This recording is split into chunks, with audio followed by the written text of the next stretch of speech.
की जय। आज है 5वां अध्याय। प्रभु मुझे सहारा है, तेरा जग के पालनहार। कार्तिक मास मातम की कथा करूं मैं विस्तार। बोल श्री कृष्ण भगवान की जय। राजा पृथु ने कहा, हे मुनि, आपके कार्तिक मास में स्नान का फल कहाँ? अब अन्य मासों में विधित स्नान करने की विधि, नियम और उद्यापन की विधि मुझे बताइए।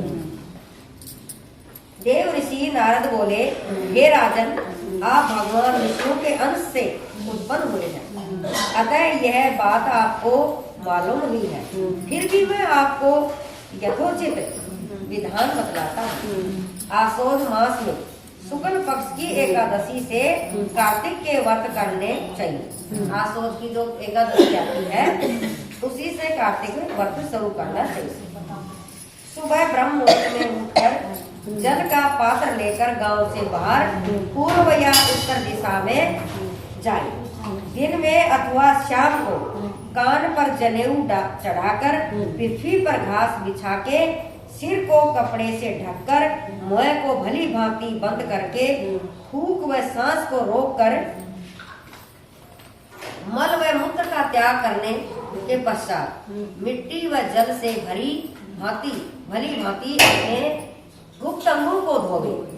पश्चात जो मनुष्य दांतुन मुख शुद्धि नहीं करता, उसके सब मंत्र निष्फल हो जाते। अतः दांत और जीभ को अत्यंत पूरक शुद्ध करना चाहिए। दांत भी साफ करो, जीभ को साफ करो और निम्नलिखित मंत्र पढ़कर वृक्ष से दातुन तोड़नी चाहिए। हे बृहस्पति, तुम हमें आयु, कीर्ति, तेज, प्रज्ञा, पशु, संपत्ति, महाज्ञान, बुद्धि और विद्या प्रदान करो। यह मंत्र पढ़कर दूध वाले वृक्ष पर से 12 उंगल की दातुन तोड़कर व्रत या श्राद्ध के दिन दातुन नहीं करनी चाहिए। प्रतिपदा, अमावस्या, नवमी, छठी, रविवार को चंद्र तथा सूर्य ग्रहण में दातुन नहीं करनी चाहिए। कटीले पेड़ों, कपास, पीपल, बरगद और निर्गंध, इन पेड़ों की दातुन करनी चाहिए। तत्पश्चात भली भांति स्नान करके फूल, माला, चंदन और पान इत्यादि पूजा की सामग्री लेकर प्रसन्न मन से भक्ति पूर्वक भगवान शंकर के मंदिर में जाना चाहिए। वहाँ सभी देवी देवताओं की अर्घ्य, आचमनी आदि वस्तुओं से अलग अलग पूजन करनी चाहिए। प्रार्थना एवं प्रणाम करना चाहिए। फिर भक्तों के शवर में शवर मिलाकर श्री हरि का कीर्तन करना चाहिए। मंदिर में जो गायक भगवान श्री हरि का कीर्तन करने आए हो, उनका माला, चंदन, तांबुल आदि से पूजन करना चाहिए, क्योंकि देव स्थानों में भगवत कीर्तन करने वाले भी साक्षात भगवान विष्णु की मूर्ति ही होते हैं। यह लोग सतयुग में विष्णु जी को अपनी तपस्या, योग और दान द्वारा भगवान को प्रसन्न करते हैं, मगर कलयुग में भगवत गुणगान ही भगवान श्री हरि को प्रसन्न करने का एकमात्र उपाय है। नारद जी ने राजा पृथु से कहा, हे राजन, मैंने एक बार भगवान से पूछा, हे प्रभु, आप सबसे अधिक कहाँ पर रहते हैं? यह सुनकर भगवान ने कहा, हे नारद, मैं वैकुंठ अथवा योगियों के हृदय में ही नहीं रहता, अपितु जहाँ मेरे भक्त मेरा कीर्तन करते हैं, वहाँ मैं अवश्य रहता हूँ। जो मनुष्य चंदन माला आदि से मेरे भक्तों का पूजन करते हैं, उनसे मेरी ऐसी प्रीति होती है जैसे कि मेरे पूजन से भी नहीं हो सकती। शीर्ष, धतूरा, गिरिजा, चमेली, केसर और कंदार तथा कटहल के फूलों व अक्षतों से भगवान विष्णु की पूजा नहीं करनी चाहिए। अड़हल, कंद, गिरीश, जूही, मालती और केवड़ा के पुष्पों से भगवान शंकर की पूजा नहीं करनी चाहिए। लक्ष्मी के इच्छुक पुरुषों को तुलसी पत्र से सूर्य नारायण की पूजा नहीं करनी चाहिए। जिन देवताओं की पूजा में जो फूल निषिद्ध है उन्हीं से उनका पूजन करें। निषिद्ध है जो उन्हीं का पूजन, मैंने सूर्य नारायण का नहीं। सूर्य भगवान को तुलसी में डालकर जल कभी नहीं चढ़ाना चाहिए। पूजन समाप्त होने के पश्चात भगवान से क्षमा प्रार्थना करें यथा हे सुरेश्वर, हे देव, मेरे पास न मंत्र है न क्रिया है, मैं भक्ति से भी हीन हूँ। जो कुछ भी पूजा मैंने आपकी की है उसे आप पूरा करें। ऐसी प्रार्थना करने के बाद दंडवत प्रणाम और क्षमा प्रार्थना करके भगवत कीर्तन करना चाहिए। श्री हरि की कथा सुननी चाहिए और प्रसाद ग्रहण करना चाहिए। इस तरह बताई गई विधि के अनुसार जो मनुष्य कार्तिक व्रत का अनुष्ठान करते हैं वह संसार के सभी सुखों को भोगते हुए अंत में मुक्ति को पाते हैं। बोले विष्णु भगवान की जय, बोले श्री विष्णु भगवान की जय, बोल कार्तिक महात्मा की जय। छठा अध्याय श्री माला रानी श्री वल्लभ करवा चौथ महारानी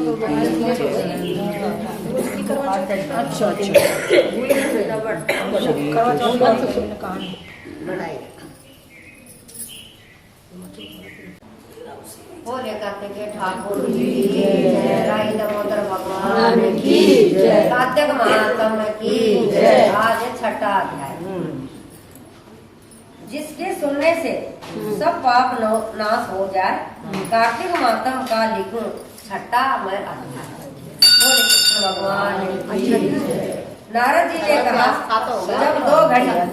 जब दो घड़ी शेष रह जाए तब तिल, कुश, अक्षत, चंदन आदि लेकर शुद्ध होकर जलाशय पर जाए।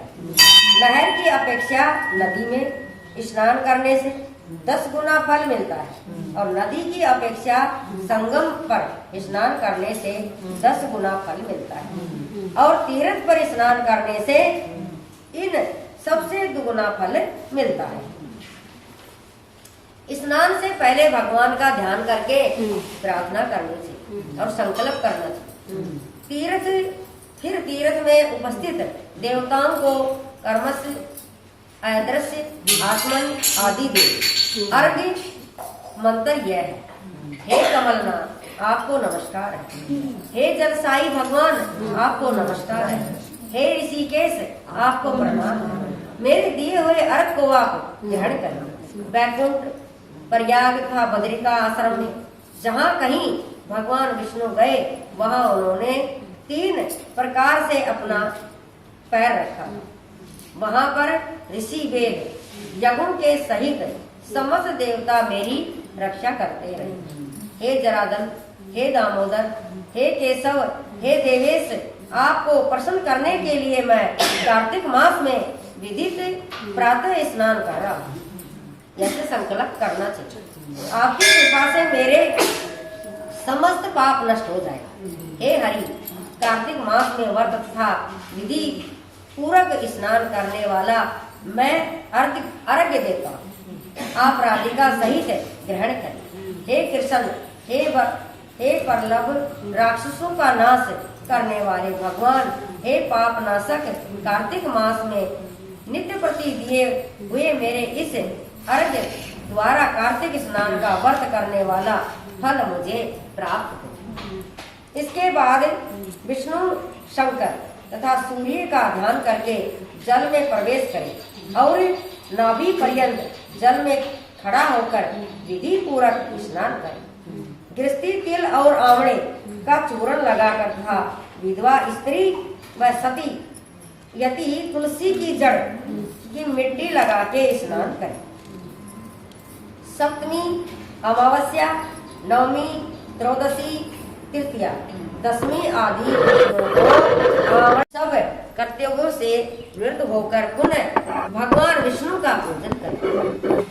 समस्त तीर्थों के सारे देवताओं का स्मरण करके भक्ति पूर्वक सावधान होकर चंदन, फूल और फलों सहित भगवान विष्णु को फिर अर्घ्य दें। अर्घ्य मंत्र का अर्थ यह है, पवित्र कार्तिक मास में मैंने स्नान किया है। मैंने विष्णु जी, राधा जी के साथ आप मेरे दिए हुए अर्घ्य को ग्रहण करें। पश्चात चंदन, फूल, तांबे, पान आदि से देव पाठी ब्राह्मण का श्रद्धा पूर्वक पूजन करें और बार बार प्रणाम करें। ब्राह्मणों के दाएं पैर में तीर्थ रहते हैं, मुख में वेद और सारे अंगों में देवता निवास करते हैं। अपने कल्याण की कामना रखने वाले लोग न इसका अपमान करें और न इसके साथ विरोध करें। फिर एकाग्रचित्त से भगवान विष्णु की प्यारी तुलसी जी का पूजन करें, उनकी परिक्रमा करके तथा उनको प्रणाम करें। हे देवी तुलसी, देवताओं ने ही प्राचीन काल से तुम्हारा निर्माण किया है और ऋषियों ने तुम्हारा पूजन किया है। हे विष्णु की प्यारी तुलसी, आपको प्रणाम है। आप मेरे सब पापों को नाश करो। इस प्रकार भक्ति पूर्वक जो लोग कार्तिक व्रत का अनुष्ठान करते हैं, वह संसार में सुखों को भोगते हुए अंत में विष्णु लोक को जाते हैं। बोल विष्णु भगवान की जय। 7वां अध्याय, मंगलकारी श्री हरि का सच्चा नाम ध्यान। कार्तिक मास मातम का 7वां अध्याय सुना। बोले कृष्ण भगवान की जय। कार्तिक के ठाकुर जी की जय। हरि समुद्र की जय। नारद जी बोले, हे राजन, कार्तिक मास में व्रत करने वालों के नियम सुनिए। यह मैं आपको स्पष्ट से बतलाता हूँ। जो मनुष्य कार्तिक मास का व्रत करते हैं, वह सब तरह के आमिष, मांस, उर्द, राई, खटाई तथा मादक वस्तुओं का प्रयोग न करे। यह व्रत करने वाला दूसरे का अन्न न ग्रहण करे, किसी से द्वेष न करे तथा तीर्थ के अतिरिक्त अन्य कोई न क्या जी है इसमें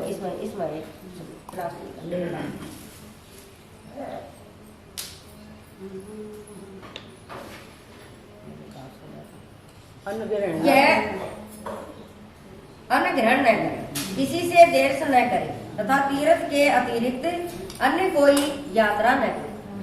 तीर्थ के अलावा कहीं जाना आना नहीं चाहिए।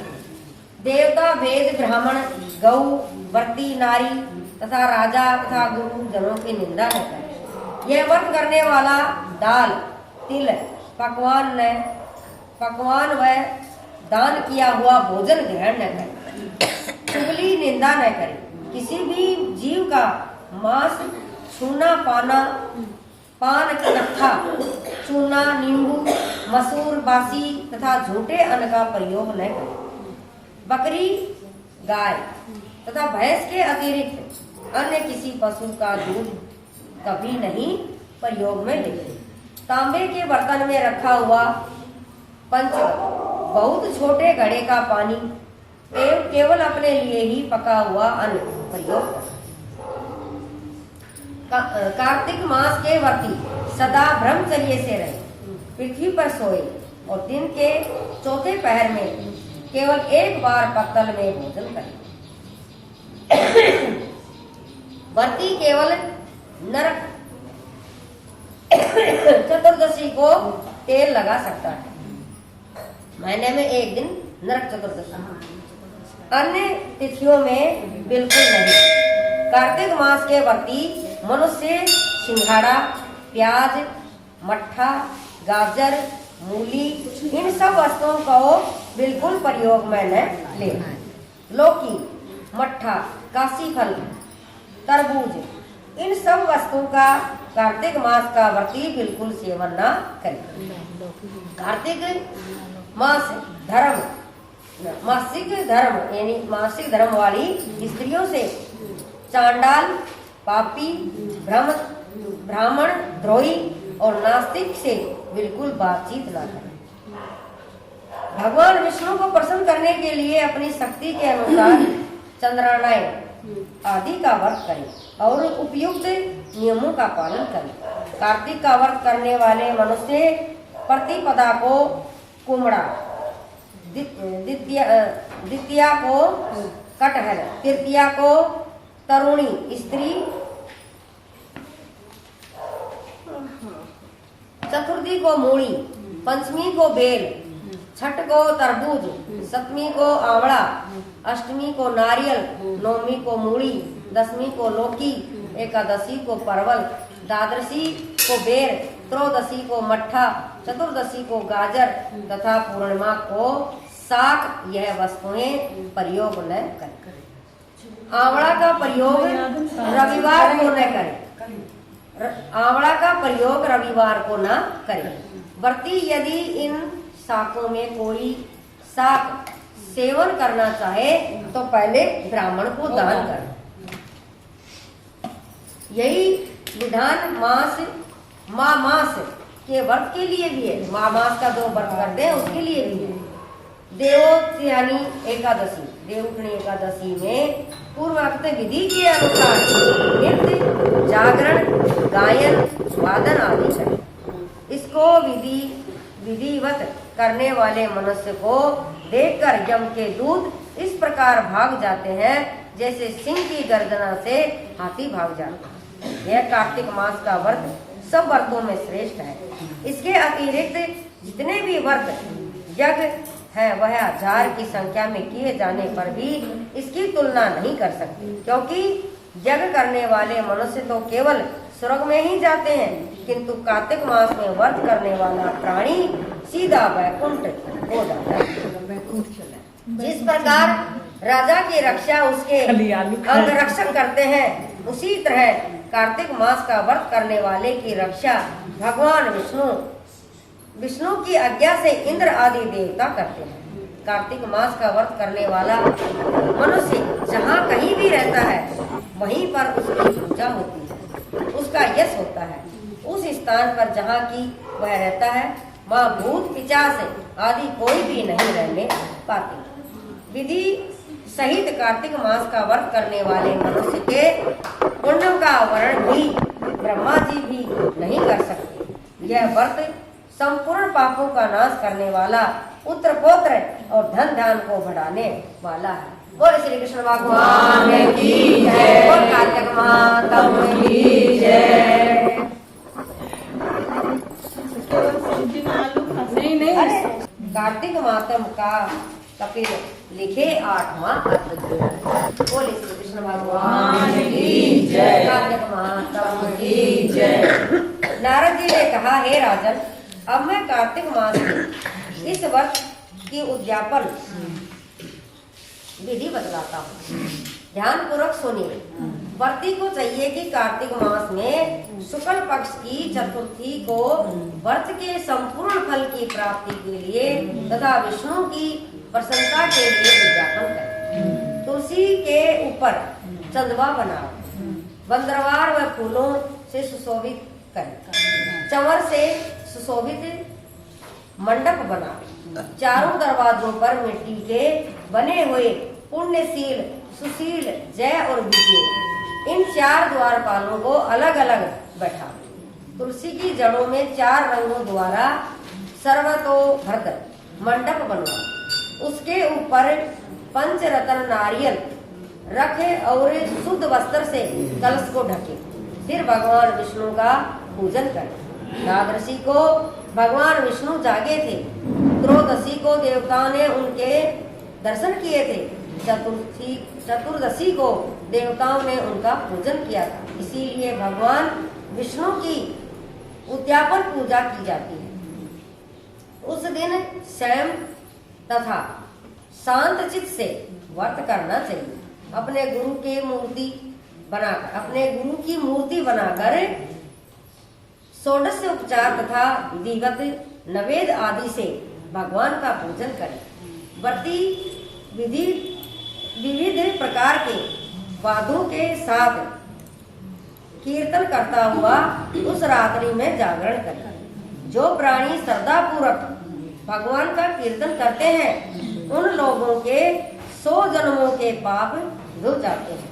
जो व्यक्ति भगवान के निमित्त जागरण करके रात्रि भर भगवान का कीर्तन करते हैं उनको असंख्य गोदान का फल मिलता है। जो लोग भगवान की मूर्ति के सामने नृत्य गान करते हैं उनके अनेक जन्मों के एकत्र पाप नष्ट हो जाते हैं। जो भगवान के सन्मुख बैठकर कीर्तन करता है और बंसी आदि बजाकर भगवत भक्तों को प्रसन्न करता है और भक्ति से रात्रि भर जागरण करता है, उसे करोड़ों तीर्थ करने का फल मिलता है। पूर्णमासी को पत्नी सहित देव पाठी ब्राह्मणों को या केवल एक श्रेष्ठ ब्राह्मण को उसकी पत्नी सहित बुलावे और उन्हें खीर आदि का मधुर भोजन कराए और यथाशक्ति दक्षिणा देवे, क्योंकि पूर्णमासी को ही भगवान ने अपने भक्तों को वरदान दिया था और मत्स्य रूप धारण किया था। अतः उस दिन जो दान हवन जप आदि भगवान विष्णु के निमित्त किया जाता है वह अक्षय फल का देने वाला है। इसीलिए वर्ती तीन या एक ब्राह्मण को सपत्नी समार्थ अनुसार भोजन करा। उन ब्राह्मणों को अपनी सामर्थ्य के अनुसार दक्षिणा देकर प्रणाम करें। बाद में भगवान विष्णु की पूजा करके अन्य देवताओं तथा तुलसी व कपिला गाय का पूजन करें। व्रत की कथा सुनाने वाले गुरु व उपरोहित ब्राह्मण को वस्त्र आभूषण आदि से पूजन करके उनसे इस प्रकार क्षमा प्रार्थना करें। आप सब लोगों की अनुकंपा से मुझ पर भगवान सदा प्रसन्न रहे। इस व्रत को करने से मेरे 7 जन्मों के किए हुए पाप नष्ट हो जाए और मेरी संतान चिरंजीवी हो। इस पूजा के द्वारा मेरी सभी इच्छाएं पूर्ण हो। मेरी मृत्यु होने के बाद मुझे अतिशय दुर्लभ विष्णु लोक प्राप्त हो। पूजा की सारी वस्तुओं के साथ गाय भी गुरु को दान में दी। पश्चात घर वालों और मित्रों के साथ स्वयं भोजन करें। इस तरीके से जो प्राणी कार्तिक मास का व्रत और उद्यापन करता है वह सब पापों से रहित होकर मनवांछित फल पाकर वैकुंठ को जाता है। बोल विष्णु भगवान की जय, बोल कार्तिक माता की जय, की जय, रामोदर की जय, जय जय श्री राधे श्याम।